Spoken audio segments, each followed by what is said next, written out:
Good morning everyone! Welcome to my channel, Symphonoises. And today's video, ipapakita ko po sa inyo, o mag-unboxing tayo, mag-open tayo na binoto. Ano ang binoto? What is binoto? This is called glutinous sticky rice in pouch. Kaya bubuksan natin kung anong meron din. So, dito ito, dahon siya.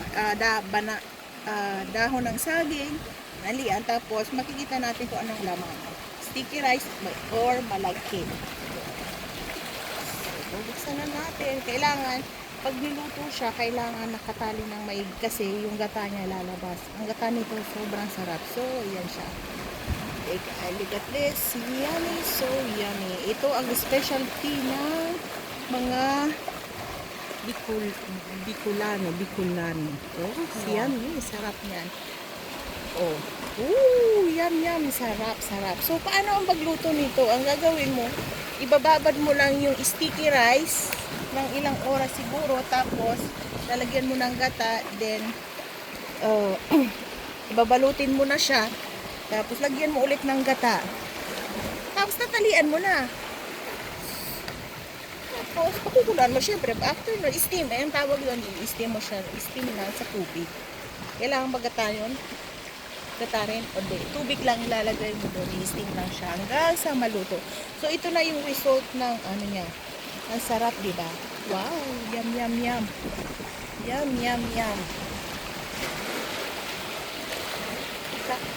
Andito kami ngayon sa dagat at para makita nyo, papakita ko na lang, hindi ko kakainin kasi basta, iyan, masarap. Sobrang sarap. Sana masubukan nyo. Pag napunta kayo dito sa Bicol, ito, bumili kayo ng ganito. Sobrang sarap. Tingnan mo yung saging niya.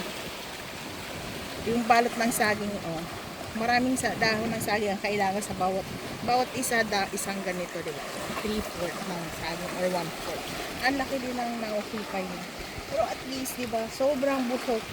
Nakakabusog talaga. Sobrang sarap. Kaya may i-recommend ko ito sa inyo. Oops, yum. O, pakita mo yung dagat. Andito kami ngayon sa dagat.